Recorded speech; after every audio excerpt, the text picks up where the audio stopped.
Tá. Olá a todos, hoje estamos aqui para compartilhar com vocês a nossa experiência no planejamento e preparo de um hospital de grande porte, que é o Hospital das Clínicas da Faculdade de Medicina da USP. E hoje eu estou com minha colega Solange, que ela é membro da gestão assistencial aqui do HC. Solange, eu gostaria que você se apresentasse.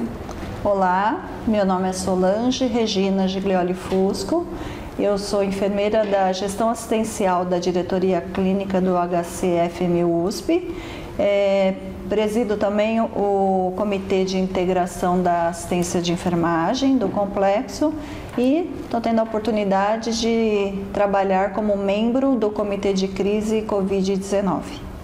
E eu também, como enfermeira, estou participando nesse comitê de crise para o enfrentamento da pandemia do Covid-19 do Hospital das Clínicas. Solange, acho que a gente podia compartilhar com eles as nossas experiências em relação ao planejamento do Hospital das Clínicas para prepará-lo para receber os pacientes com Covid-19. Acho que gostaria de que você começasse. Como que foi todo o planejamento desse processo pelo comitê e como que se formou o comitê de crise? Então, assim, só contextualizando, né, a situação, o Hospital das Clínicas já existe o plano de desastre. E esse plano, ele tem um organograma baseado em modelo internacional. Então, esse plano foi criado em 2013, foi quando nós tivemos o incêndio do Memorial da América Latina. E, desde então, ele tem sido acionado em algumas situações, como foi o caso da febre amarela. Não diferente com o caso agora da pandemia do Covid, existe o comitê de crise, que então ele é acionado imediatamente para ter as ações. Então, focando um pouco agora no comitê de crise do Covid-19, a primeira reunião aconteceu em 29 de janeiro de 2020, e porque já estávamos numa situação bem preocupante mundial, né? E tínhamos que pensar o que nós faríamos aqui no Brasil e sendo, então, fazendo parte desse comitê. Então, as reuniões começaram, né? E nós fomos planejando. O que aconteceu é que o Hospital das Clínicas, ele tornou-se referência para a assistência do paciente COVID, e com isso nós tínhamos que ter ações rápidas. Qual foi o planejamento e ação? Um dos institutos, que é o maior, nós tínhamos que preparar para receber esses pacientes. Então nós já tínhamos que começar a pensar como poderíamos fazer tudo isso. E foi então que nós fizemos. O prédio nós tínhamos em 400 pacientes, né? Isso já foi acontecendo já no mês de março, e esvaziamos esse prédio, vendo o perfil de pacientes e transferindo para os demais institutos, para que o hospital fosse preparado para receber o paciente Covid-19.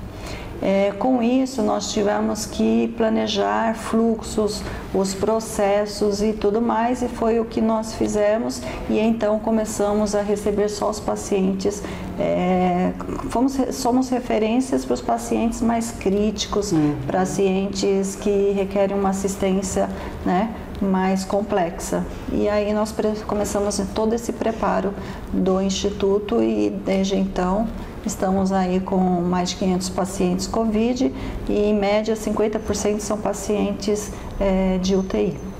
Aí, Solange, eu queria que você compartilhasse com a gente como que foi preparar as unidades, né? Que a gente ficou sabendo que muitas unidades foram transformadas em UTI, e até mesmo o centro cirúrgico também foi transformado em UTI, né?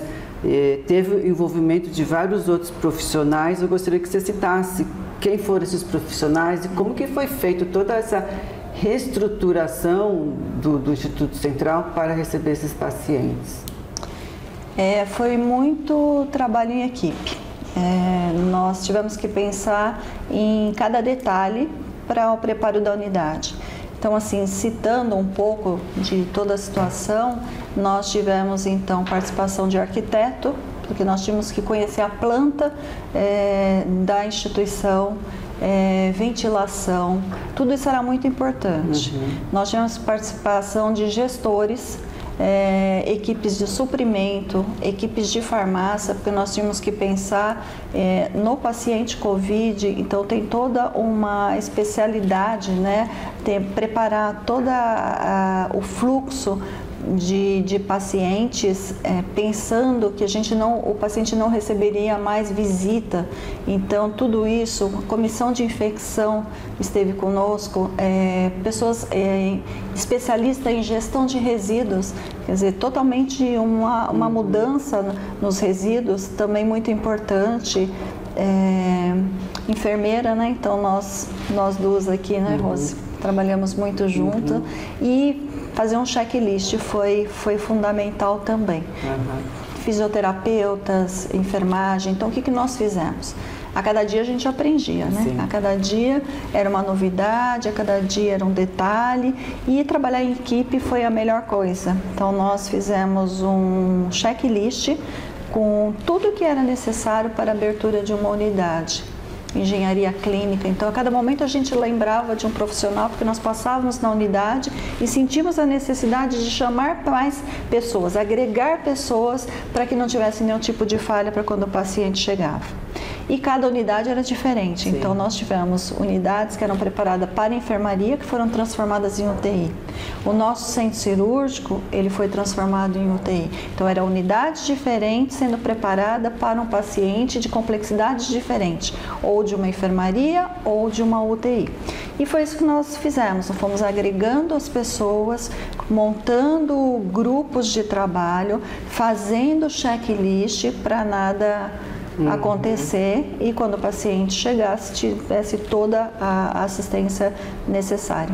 Então, acho que foi importante essa participação de todos os profissionais para que esse processo desse certo, né? Porque o Instituto Central ele foi transformado em hospital COVID.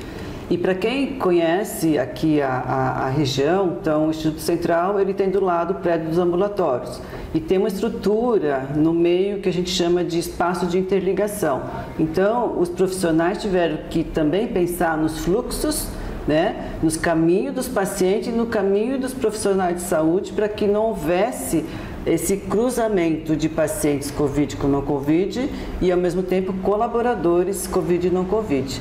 Solange, eu queria que você falasse em relação a isso, em relação aos colaboradores, como que foi essa questão dessa transição entre os institutos e mesmo entre o ICHC, né, que foi o covidário, que a gente chama de covidário, e o PAMB. Explica só qual foi a preocupação que os profissionais tiveram. Nós tivemos uma atenção assim muito especial com o colaborador. Primeiro pela ansiedade. Então assim, era algo que eles nunca tinham vivido e a ansiedade às vezes ela atrapalhava um pouco, porque era uma ansiedade por falta de informação, por falta de conhecimento. Então nós tivemos, o primeiro passo foi montar um grupo e a humanização nos ajudou muito do acolher, né? Então ouvir os funcionários para diminuir a ansiedade. E segundo, foi apresentar a parte técnica também, de EPIs. Então, causou uma certa preocupação, então um desconhecimento dos funcionários e eles ficavam ansiosos por isso. Meu Deus, tem um funcionário que está com roupa privativa, está com uma N95, ele vai circular para o meu lado, como que vai ser isso?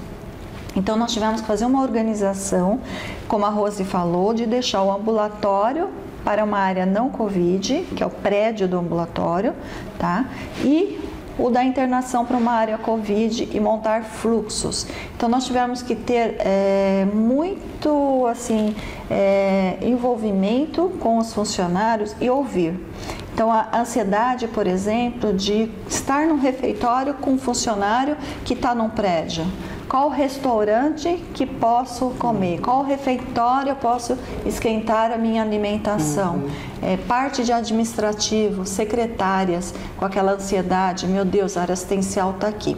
E foi isso que eu falei em relação a juntar as equipes, porque nós chamamos o arquiteto, estudamos a estrutura do prédio e dividimos né? Então, nós separamos o refeitório da equipe que está trabalhando na assistência, refeitório da equipe que está no secretariado e que ele está na área não Covid, mas também tem a parte administrativa que está na área Covid. E todo esse fluxo nós tivemos que montar com cuidado, deixar um refeitório também, então, quem está na área Covid, qual é o caminho que ele faz para ir até o refeitório.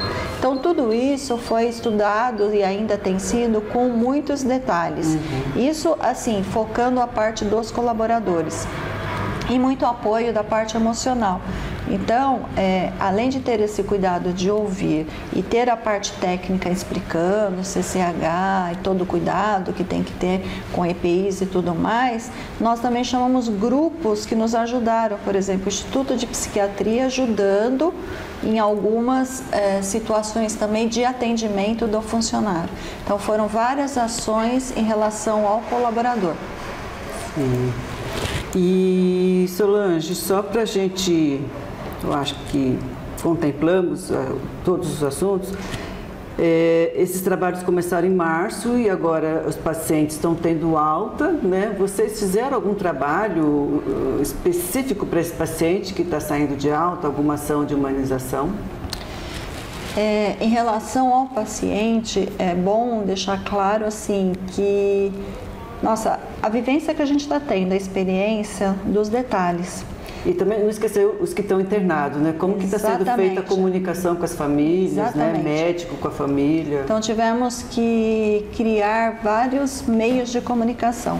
E eu vou dar um exemplo simples. O funcionário, o paciente, ele chega aqui e ele chega não só ele chega de outras instituições, mas ele chega às vezes com roupa. E o cuidado que tem que ter com essa roupa. E a família deixa, vai para casa e não visita mais. Então, como é que fica se ele precisa de materiais de higiene ou se ele quer ficar com o celular dele? Então, nós tivemos que montar uma sala de acolhimento do familiar para que pudéssemos receber essa família, orientar. E o prédio, ele começou a ficar com muitas roupas, muitos valores. Então, nós tivemos que pensar nesta parte, que é a parte do acolher da família, do paciente, pensar na telecomunicação, pensar na comunicação, então, do médico com a família, do paciente com a família, e tivemos que pôr um suporte de uma sala de acolhimento. Por quê? O paciente, às vezes, ele vem de outro instituto ou de outros hospitais, de campanha, de UBS, e chegando aqui a família precisa ter notícias. Então, o médico está falando, conversando com a família, por telefone. A gente aperfeiçoou agora porque nós recebemos de doação tablets e celulares, então eles também estão falando por esse meio de comunicação. E nós estamos também recebendo essa família no sentido de precisa buscar um documento, então tem a sala de acolhimento. Eu quero deixar o celular porque eu preciso falar com ele, então traga seu celular. Eu estou falando tudo isso porque parece um detalhe simples para um hospital que tem um paciente não Covid. No hospital que a família entra e conversa com o paciente. Eu estou falando numa família que não tem contato e num fluxo interno. Porque a família ela é recebida na área não Covid. E este objeto ele tem que chegar na área Covid. Então, olha a complexidade que foi. Você tem uma interligação. Então, todos esses processos estão sendo colocados em prática e a alta do paciente também. A família vai receber a orientação do enfermeiro por um celular, por um tablet, porque a família não pode chegar até o enfermeiro não pode chegar até ele neste momento. Então, tudo está sendo feito através de processo de POPs, né, procedimento operacional padrão, e de fluxo e de treinamento, para que não tenha este contato e para que não se sintam nem o colaborador, né, despreparado ou colaborador assustado com essa situação, porque hoje ele já sabe onde é a área Covid, onde não é, onde a gente circula, e essa interligação que é o contato das pessoas. Então isso, a estrutura favoreceu muito a parte de diminuir a ansiedade, isso foi muito importante. E ao mesmo tempo de você manter a segurança que você consegue ter a informação para o paciente e para a família. E assim, com essas ações que a Solange acabou de comentar, nós estamos tentando minimizar as reclamações que nós estamos recebendo da nossa ouvidoria, né? Com essas ações, principalmente comunicação família-paciente, comunicação família com o médico, para que essa ansiedade seja diminuída, né? Eu acho que também é importante ressaltar a questão da logística, né? Para que, como que foi fazer a logística de distribuição de EPIs e a questão de ir atrás de fornecedores, né? Porque a gente sabe que o Brasil, o mundo inteiro enfrentou muitas dificuldades em relação ao fornecimento de EPIs. Como que foi o lidar, a logística para o hospital? Então, são reuniões constantes e verificando se a unidade recebeu, né, a EPI necessária.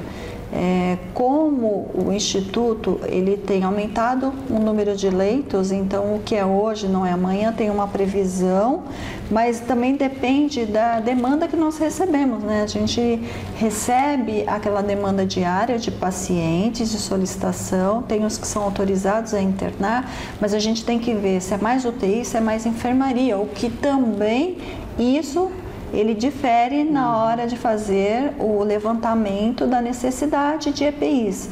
Então, são várias reuniões para previsão, para não faltar, e logística de entrega. Então, a logística de entrega também é muito importante. E é uma equipe multi que entra em contato também, é uma equipe grande e a gente tem que constantemente ver a previsão e ver se está tendo falha ou não. Então, no começo a gente tinha essa preocupação e nós estamos fazendo reuniões mais frequentes. Hoje as reuniões em relação a isso já são mais distanciadas, porque a gente está conseguindo que não falte. E uma coisa muito importante, então, qual avental é para qual situação? E a máscara também. Qual máscara é para qual situação? Levando em consideração uma coisa muito importante, que as unidades diferem em estrutura. Então, nós temos as UTIs que tem um modelo, né, de box, de quartos, de saguão. Então, isso também difere o treinamento e o quando usar o quê. Então, tem a regra de que tipo de avental é para qual procedimento e você tem que analisar a estrutura, qual UTI, né? Como que é feito também. Então, tudo isso a gente tem trabalhado. Por exemplo, um centro cirúrgico tornou-se uma UTI. Como é que é feito para o uso da EPIs lá dentro? Então, é uma coisa muito do dia a dia, muito complexo, e o principal foco é a proteção do paciente e do trabalhador em relação ao Covid-19 também. Então, é segurança para todo mundo de uma forma correta. Uma coisa que eu me lembro, na época que nós estávamos auxiliando a montagem das unidades, foi o relógio na parede. Exatamente. Um detalhe muito pequeno, mas por que o relógio na parede? Porque os profissionais estarão todos paramentados. Como que ele vai acessar o relógio para fazer, né, os parâmetros, aferir os parâmetros, os sinais vitais do paciente? Então, um relógio na parede, né? Então, isso foi assim, uma coisa que não esqueci aí até hoje. Verdade. São detalhes, mas que faz toda a diferença na assistência ao paciente. Um detalhe muito importante. Solange, acho que uma coisa também que eu acho que todo mundo tem curiosidade em relação aos recursos humanos. Como que foi para o hospital estruturar o RH para o atendimento desses pacientes? Então, em relação a recursos humanos, existia um planejamento, né? E esse planejamento, ele então foca o dimensionamento também. Então, existe a liberação de contratação das equipes. Então, nós tivemos contratação de equipes, né? Equipe médica, equipe de enfermagem, pensando em fisioterapeutas, e tivemos as parcerias também. Então, teve o recurso humano que veio de fora, foi contratado, tem a otimização interna, Então, o que nós conseguimos otimizar, por exemplo, de anestesista, uma vez que não vão ter tantas cirurgias, então teve a otimização da equipe médica também interna, e nós tivemos as parcerias com instituições privadas. Então, existem instituições privadas, equipes aqui dentro. Então, tudo isso tem sido, né, uma força-tarefa. É assim que nós conseguimos ampliar e mudar esse perfil também, chegando aí, que nós vamos chegar a 300 leitos de UTI, é a programação. Então, hoje nós temos 500, mais ou em média 500 internados, 50% são UTIs, nós vamos ampliar as UTIs, então isso é uma programação do dia a dia. Uma pergunta muito importante: como é que você consegue fazer tudo se a gente não consegue sem dimensionamento e sem pessoas? Então foi isso, foi contratação, foi otimização interna e foi parceria com instituições privadas, que nós temos também. E as aberturas das UTIs foram escalonadas, então. Ok, eu vou abrir uma UTI de 10 leitos, eu tenho equipe médica, eu tenho equipe de enfermagem, eu tenho toda a infraestrutura preparada, ok, checklist ok, prontos para abrir. Então, isso também foi uma premissa para a abertura dos leitos. E uma outra coisa que a gente não pode esquecer, que foram os protocolos institucionais, né? Exatamente. Que todos os médicos, todas as especialidades fizeram seus protocolos médicos, né? E ficaram disponíveis na intranet do hospital. Então, todos tinham acesso a esse protocolo de atendimento, de parada de paciente COVID, né? De outras condições clínicas. De paramentação também. Vídeos institucionais também foram disponibilizados para que todos tivessem acesso. Então, inclusive, dentro do intranet do HC, nós tivemos lá uma como que eu posso falar? O espaço que é Covid. Só Covid-19. Então, nesse espaço, temos protocolos, temos vídeos de paramentação, temos orientações dos colaboradores, orientações diversos. Então, todos os documentos relacionados ao Covid-19 estão nesse espaço dentro da intranet do Hospital das Clínicas. E cada POP, né, que tem saído, que nós escrevemos, ele está lá na intranet. Cada orientação que sai, e é uma orientação diária, né, porque fluxo, processo, ele está sendo adaptado, mudado o tempo todo, e aí sai na intranet como meio de comunicação. E também, acho que para agregar mais toda essa estrutura, foram montados times, né? Então, além de times de resposta rápida, que são os times de código azul, tivemos que montar também os times de intubação rápida, né? Compostos de anestesistas. Por quê? O paciente COVID, ele pode deteriorar, e sim, muito rápido. Então, ele pode estar na UTI, pode estar em qualquer setor, e esse time de resposta, time de intubação rápida, ele é acionado para essa intervenção. Inclusive, agora tem o time de prona, né? O time então, de é uma prona coisa muito também. importante. Então, assim, todas as ações referentes ao paciente COVID, que requer uma atenção especial, está se formando time para que o paciente tenha uma boa assistência, né? Então, isso é tudo discutido no dia a dia, é uma coisa muito dinâmica e vão saindo as orientações constantemente. E a gente não pode esquecer dos nossos colegas fisioterapeutas, né? Que estão tendo uma atuação muito importante neste momento de pandemia. Fizemos até elaboramos um curso, né? Que eu e a Rose coordenamos, ele está para nascer, né? Está em edição. E o que nós colocamos lá é o Covid-19 e ações assistenciais. Então, tudo isso que a gente está conversando, os próprios especialistas, então o arquiteto vai falar da parte dele, o gestor da parte de previsão, logística, a gestora de resíduos, ela vai falar da parte dela, a enfermagem vai falar da assistência, quais os diagnósticos de enfermagem com o paciente COVID, o fisioterapeuta vai falar da oxigenoterapia, ventilação não invasiva, invasiva, prona, isso tudo na prática, né, Rose? Nós fizemos tudo em termos de, a fisioterapia fez em termos de simulação, a parte de humanização, então quem cuida dessa parte, todas as ações que são diversas, aqui dava para falar várias horas, aí tudo que a gente tem feito, a gente está fazendo um resumo. E é isso, então até elaboramos esse curso para a gente não perder o foco de tudo. Só para a gente finalizar, o que você deixaria para quem está nos assistindo? Assim, quais seriam os pontos principais diante de tudo isso que você recomendaria para quem está trabalhando nos hospitais? Olha, pela experiência que a gente teve, né, está tendo e está aprendendo no dia a dia, eu digo que isso é uma oportunidade de vida e de aprendizado, tanto vida profissional como a vida pessoal, né, que a gente tem aprendido muito. Eu diria que assim, primeiro é a estrutura do prédio e ver sempre que tem que ter uma área Covid e uma área não Covid. Isso é ponto básico. Por quê? Porque a gente tem que ver o fluxo do paciente e todos os processos que envolvem a assistência no geral.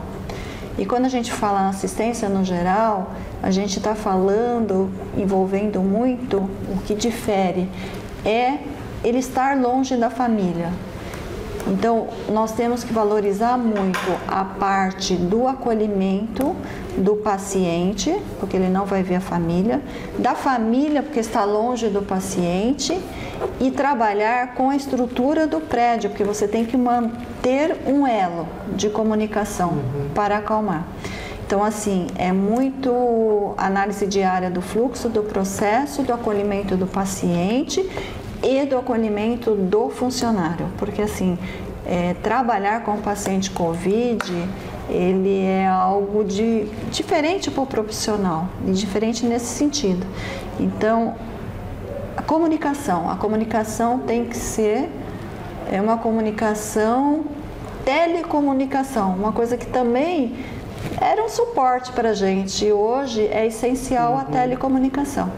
Então, esses são os pontos principais que a gente tem que ter essa visão. E, lógico, trabalhar muito em equipe. Não fazer nada sozinho, sempre com os especialistas. E uma coisa muito importante, que pessoas que não são da área, né, estão trabalhando na telecomunicação. Uma coisa que eu não falei durante a entrevista, que é essencial, que nós estamos trabalhando, inclusive, com robô. Sim. Então, o robô chega ao lado do paciente com a mensagem da família. Então, eles estão vendo a família. Tem imagens que o paciente está fazendo tchau para a família. Então, são itens assim que não pode deixar de ser trabalhado.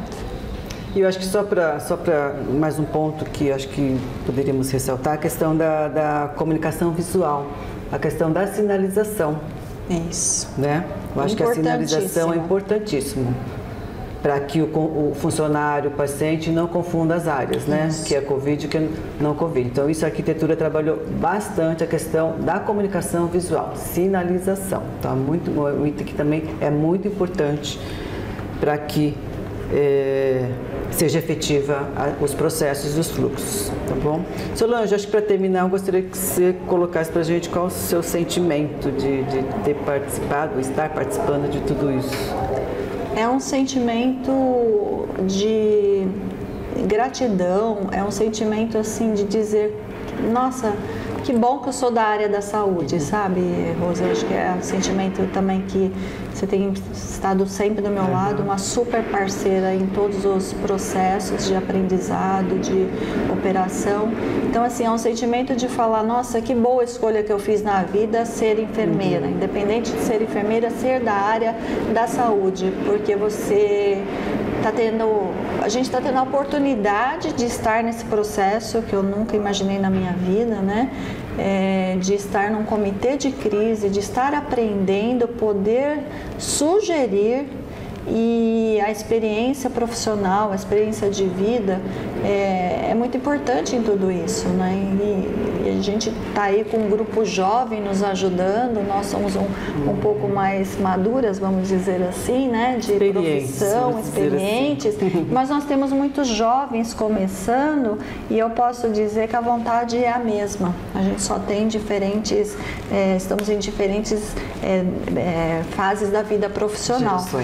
Gerações, mas assim, a gente vê esse contexto.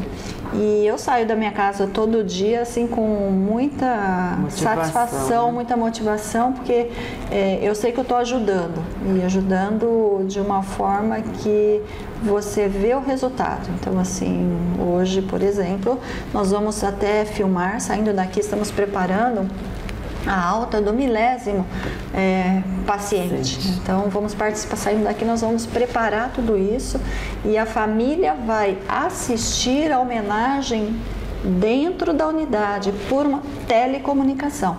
Então, imagina, é uma funcionária que esteve internada, que já passou na UTI, que já passou em unidade, né, a enfermaria, e que não vê a família, e que hoje vai ver a família, e nós vamos presenciar tudo isso. E fizemos questão da família estar assistindo a homenagem que vai ser dada para ela. Então vai ser uma coisa assim com muita emoção. Então estar em tudo isso, eu acho que é muito gratificante, e cada vez mais eu vejo que falo, meu Deus, que bom que eu tive a escolha de trabalhar na área da saúde, porque hoje eu saio da minha casa todos os dias, nós não estamos tendo nem feriado, e os feriados estão suspensos para o pré-Covid, mas a gente vem com a maior satisfação. Então, o que eu posso dizer que é muita emoção, muita gratidão, e de estar nesse contexto todo de uma forma de ajuda mesmo. Então, é muita satisfação. Que bom, Solange. Assim encerramos a nossa entrevista, a nossa conversa, e espero que tenham contribuído. Muito obrigada. Eu aproveito para dizer obrigado para o CQH, mais uma oportunidade, né, de poder estar colocando um pouquinho da nossa experiência, que é isso, a gente trabalha e a gente quer compartilhar para que o objetivo, eu sei que é o mesmo, né, para que tudo dê certo e a gente passe por essa fase difícil aí, tá bom? Muito obrigado mesmo.